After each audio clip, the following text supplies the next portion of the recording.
Welcome to Interviews from Mexico. I'm Laura Carlsen, and I'll be your host as we look at cutting-edge issues with the men and women who know them best, here on Telesur. Pasarán más de 1000 años, muchos más, yo no sé si tenga amor, la eternidad, pero allá tal como aquí, en la boca llevarás sabor a mí.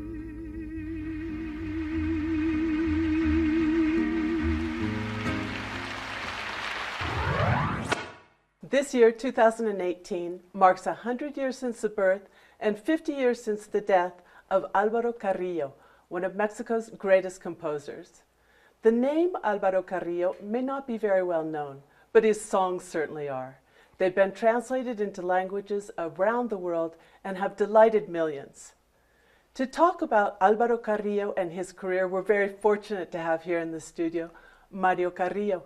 Mario, thanks so much for being with us here on Interviews from Mexico. Thank you, Laura. I'm very glad to be here to talk about my passion is Alvaro Carrillo.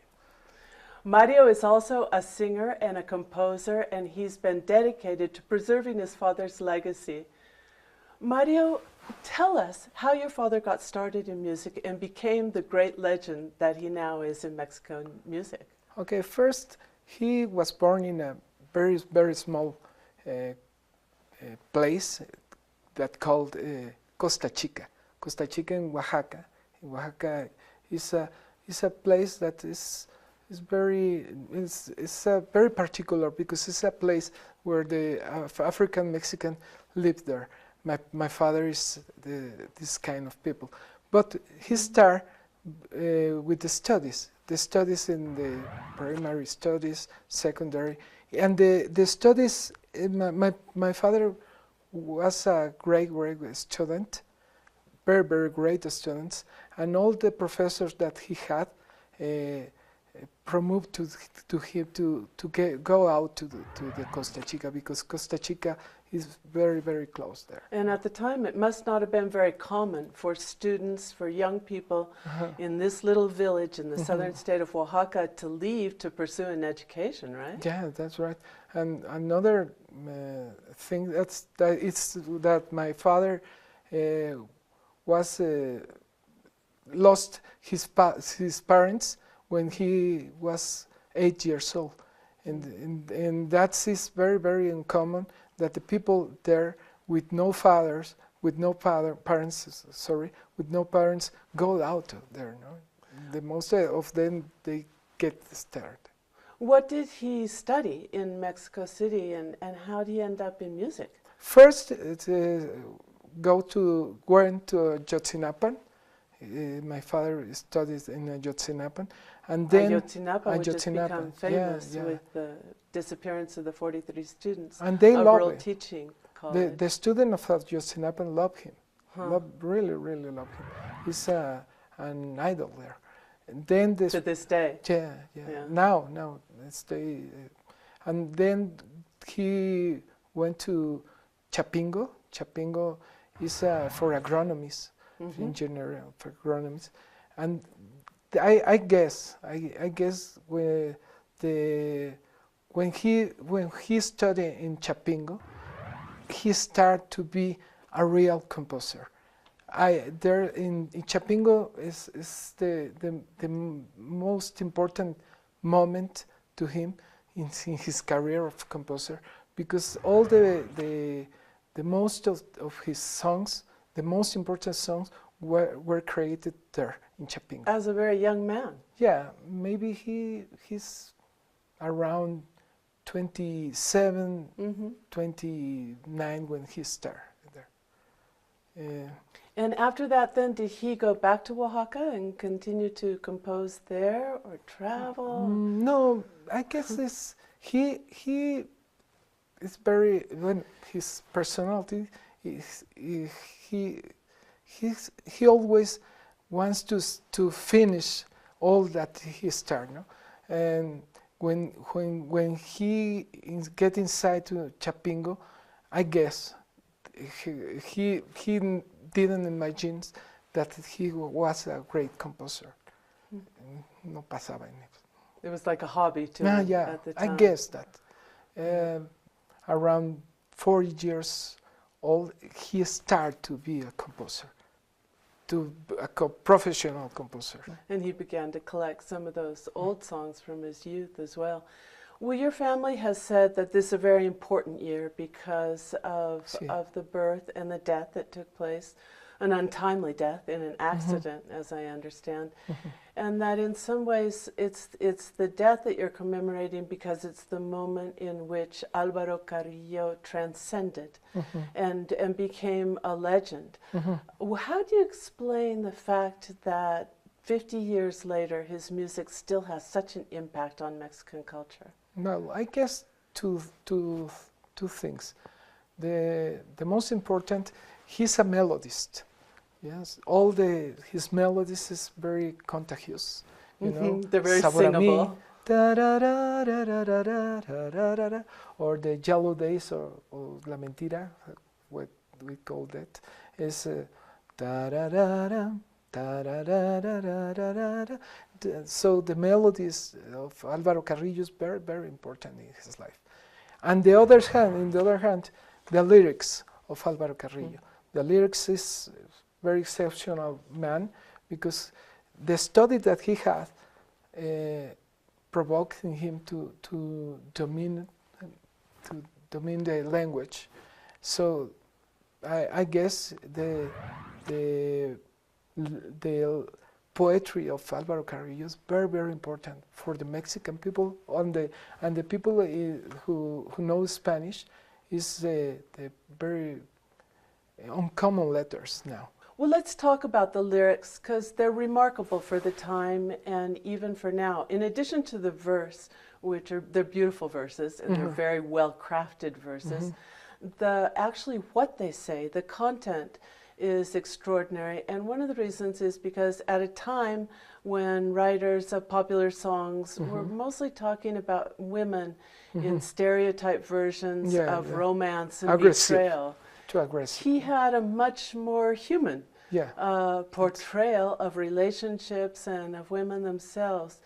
Do you agree with that, and how would you explain it? Yes. Well, I guess that Alvaro Carrillo could be an example today, because all the music is very aggressive now, very, very aggressive. Yeah, a lot of and Alvaro Carrillo could be an example to the another composers to be more kind. And because the music could be kind, I guess that kinder. Yeah, kinder, very kinder. Now is the others hand, not too aggressive, machismo. I know that Alvaro Carrillo is not there. Well, it's certainly refreshing, and to see also that it still reaches young people today. There's a Korean pop group, very popular, that recently recorded it. EXO K, I think this is. I'm very proud about that. No, Alvaro Carrillo had 50 years that he didn't compose nothing, and still be in these people. No, very, very uncommon in Mexico and the world. No, 50 years with for the music to live on. Yeah, it's very. Yeah, well, that certainly says a lot about the quality and the appeal of that music. The most famous song around the world is, without a doubt, Sabor a mí. Sabor a mí and La Mentira, or Yellow Days. Is because I guess because the royalties say that is Sabor a mí and Yellow Days. That have been the most covered in all languages and translated. I guess that Yellow Days is very popular in the English language. I guess it's because the melody. I don't know why, but we receive more royalties from the other countries by Yellow Days, and Sabor a mí is maybe more Latin. Oh, yeah. Well, tell us a story, because it's a wonderful story, of how Sabor a mí came to be written. Yeah, my mother and my father met in 1957 in the first holidays in December. My mom doesn't drink nothing, didn't drink nothing, and my father drink a lot. So when my father was drink whiskey, take a little drink of whiskey and gave a kiss. Drink of whiskey, gave a kiss. And my mom said, "Hey, Alvaro, don't drink a lot, please." No. And in the other hand, my father doesn't import that. And when my mom still have a kiss with the with the whiskey breath. Yeah, said, "Oh, Alvaro, I'm drunk now, and I don't drink a lot." And my mother said, "Yeah, I got a whiskey in my lips." Yeah, and my father said, "No, you got the taste of me." So I got a taste of whiskey, and no, you got the taste of me. And they knew they had a song. Yeah, and my mother was a poetry, so she wrote the phrase in the middle of the party. Yeah, and this is your homework. You got to do a song of that words. And Sabor a mí was successful, no? Very successful. But I guess Yellow Days is very successful too. A lot of beautiful songs. Another characteristic of Alvaro Carrillo, in addition to the music, is the fact that he came out of this small community, an Afro-Mexican community, at a time when the Afro-Mexican population was practically invisible. It's only been really recently here in Mexico that they've been recognized as an indigenous population. Do you think that he encountered discrimination as a result of that? What did that mean to the music in his career? I guess yes, because my father imagined in the televisions doesn't exist, and like as Agustin Lara, José Alfredo Jiménez, all the composers that you know always stay in the television, but my father no. I don't know why, but I suppose that a little bit some kinds of racism. Did he himself consider it an important aspect of his identity or of his work? I don't know. I would like to talk about my father now in this moment, like an Afro-Mexican, yes, but I would like to talk about him with the negro. No, because the negro in the Costa Chica is very different than the common of the world. It's very sweet. Most of people call me now negro, but oye negrito, come here. It's very. I guess if I it's put a term of endearment. Yeah, I would like to put there my father because we are in a very important moment in Mexico. Now it's very important, and I would like to put my father there by the example to show if exists discrimination. Don't care about that. You can go and reach your goals. Alvaro Carrillo reached his goals. A national hero, really, in many ways. You can do it. This is the part that I would like to put in the important way now. It could be very inspiring to young people. Yeah, I guess yes. A place like San Juan, Cacahuete. And they need it. The young people need an imagine like Alvaro Carrillo. I guess that, because if you love Alvaro Carrillo, you can love your grandpa, you can love your mom, you can know the other people that you can reach these goals, like many people. No? It's another characteristic of the music too, that it crosses generations. And the young people love his music. He doesn't care how he's like, no? I guess that. He doesn't care how popular he is? Yeah, no. And my father got another characteristic. His measure is not about his money or economical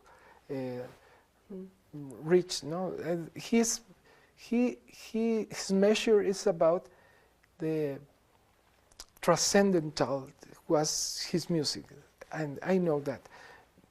The most people now measure your to imagine your success about money. You get money, you are very, very important. And if you don't have money, you are a loser. No, Alvaro Carrillo is the other hand, not get money, but he's a very successful people. I would like to explore that. And he unfortunately was killed in an accident at the age of 50. By that time, was there recognition of his music, of what a mark it would make on Mexican culture? No, there's no recognition. Sabor a mí get inside to the Hall of Fame of Grammy by Javier Solís, inducted by Javier Solís, not by Alvaro Carrillo. He got no prize, nothing. But this is I like that because Alvaro Carrillo is very mystical about that. Well, he certainly left a great gift to all of us, whether it was recognized in his lifetime or not. Quickly, we're coming to the end of the show, unfortunately, but tell us the activities you have planned. Well, we have 4 activities important. One is a caravan. We have with Martirio, musical caravans, with Martirio, Yoshiro Hiroshi from Japan, and Las Hermanas Garcia from La Costa Chica and Ometepec, Guerrero, and Chogo Prudente. This is the first activity in March and April. The other one is I got a book, biographic book with the songs and the story of the songs teach about Alvaro Carrillo. The other one is a documentary by one director, young director, Juan Carlos Landa. I guess it's very uncommon documentary because was searching Alvaro Carrillo because we don't know what happened with the documentary now. We are going to Ayotzinapa, to Chapingo, who knows the people's, interview the people who knew him, and finally the event that we are start in the January 15, who calls 100 homage for a centenary. Oh, for great. a century. For a century. For a century, since sorry. his birth. Great. Well, it's been a real pleasure speaking to you. Thank you so much for being here. But I'm sure by now the audience is ready to hear some music. What will you sing for us today? Sabor a mí, of course, but in a 3 language, English, Zapotec, and Spanish. That's wonderful. Ladies and gentlemen, Sabor a mí by Alvaro Carrillo, sung by Mario Carrillo.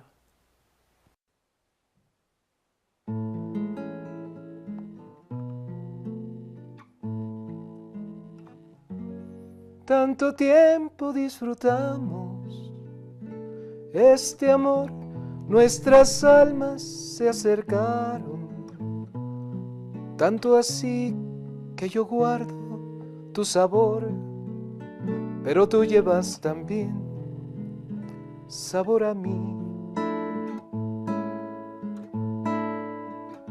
Si negaras mi presencia en tu vivir, bastaría con abrazarte y conversar, tanta vida yo te di, que por fuerza llevas ya sabor a mí.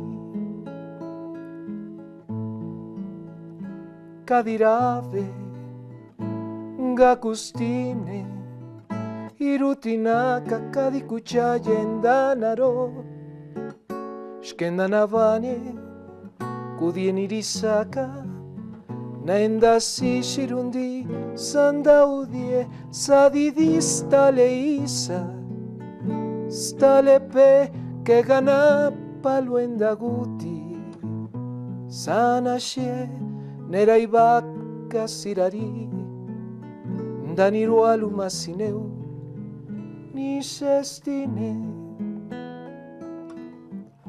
For so long we both enjoyed this great love, and our souls became so close that I still have the taste of you, but you also carry through the taste of me. If you will deny my presence in your life, all I do is hold you tight, and we would talk so much joy from me to you, that no matter what you do, you have the taste of me. I would never pretend to own you. I am nothing and I have no vanity. Of my life I give the best. I'm so poor, there's nothing else for me to give. 1,000 years will soon go by, and many more. I don't know if in eternity there is love, but out there as well as here, on your lips there'll always be sabor, sabor a mí. Sabor a mí.